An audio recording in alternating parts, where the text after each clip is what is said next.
Uminit ang laban para sa bakanteng pwesto sa Senado ng Michigan habang nagbabanggaan ang mga kandidatong demokratiko sa patakarang panlabas at pondo ng kampanya. Sa isang kamakailang debat, malinaw na nagkaiba ng pananaw sina kinatawan Haley Stevens at ang kalaban niyang si Abdul El Sayed tungkol sa impluwensya ng milyon-milyong dolyar na donasyon sa politika. Naguulat si Samantha Cohen kung paano ipinapakita ng labanan ang malalim na pagkakahati ng mga botante sa Estado at sa Partido Demokratiko. Panoorin natin.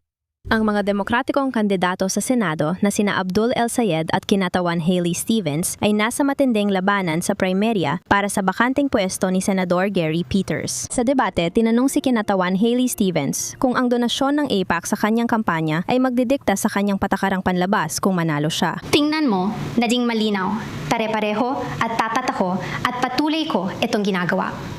Gusto kong makamit ang pangmatagalang kapayapaan at solusyong dalawang estado. Lubos akong proud na kinakatawan ko ang isa sa pinakamalalaking populasyon ng mga Hudyo sa isang distrito ng Kongreso sa bansa. Ito ang komunidad na kasama kong nagluksa, nagdalamhati at kasama kong lumaban para maibalik ang mga bihag.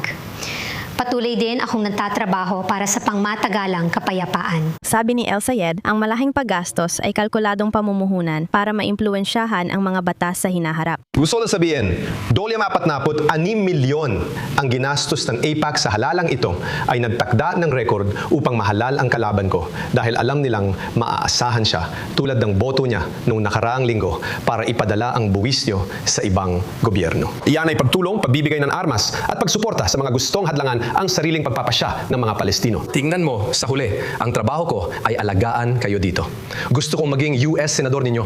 Gusto kong ang inyong buwis na ginagastos sa Michigan ay mapunta sa mga paaralan sa Michigan, sa pagpapaunlad ng healthcare sa Michigan, at sa paggawa ng mga kalsada sa Michigan. At sa tingin ko, ang perang ipinapadala doon para pumatay ng mga bata at kababaihan ay pinakamasamang paggamit ng ating buwis. Suportado si Stevens ng mga kilalang demokratiko tulad ni papatapos ng manungkulan na gobernador ng Michigan na si Gretchen Whitmer na sinuportahan din ng AIPAC. Si El Sayed ay matinding kritiko ng Israel at ginawang sentro ng plataporma ang pagtutol sa Estado at pagpopondo ng Amerika rito. Dahil ang Michigan ang tahanan ng pinakamalaking populasyon ng Arab American, malaki ang epekto ng debat sa dami ng boboto sa halalan. Habang papalapit ang primary, magmamasid ang nahating Democratic Party sa labanan ng dalawang magkasalungat na panig para sa suporta ng partido. Ang laban na ito ay maaring munting larawan ng mangyayari kapag pinili ng partido ang kandidato para sa halalan sa pagkapangulo sa 2028. Para sa karagdagang reaksyon, pupunta tayo ngayon sa Michigan at tinatanggap natin si Alicia Chandler, isang PhD student sa Wayne State University. Alicia, maraming salamat sa iyong oras. Isa ba itong lumalalim na sakuna para sa mga demokratiko sa US? Bilang residente ng Michigan, bilang bahagi ng komunidad ng mga Hudyo, anong pananaw ang maari mong ibahagi tungkol sa dalawang magkaibang demokratikong kandidato? Salamat sa pag-imbita. Oo, naging labis na naghati sa mga demokratiko sa Michigan ang panahong ito. Naniniwala akong nagdulot ito ng pagkakabaha-bahagi sa magkaibigan. Ang komunidad ng mga Hudyo ay matagal nang kinakatawan ni Kongresista Stevens mula nang siya ay mahalal noong 2018. Sa tingin ko, malakas pa rin ang suporta sa kanya. Pero sa pangkalahatan, maraming suporta si Abdul El Sayed kaya sobrang dikit talaga ang laban na yon. Sa tingin ko, nagbabawon ito ng maraming tanong sa isipan ng mga tao. Pareho kung sino ang susuportahan nila sa primary at kung ano ang gagawin nila sa general election kung matalo ang gusto nila sa Democratic primary ngayong Agosto 4. Isa sa maraming sensitibong issue ay ang tungkol sa mga donasyong pampulitika.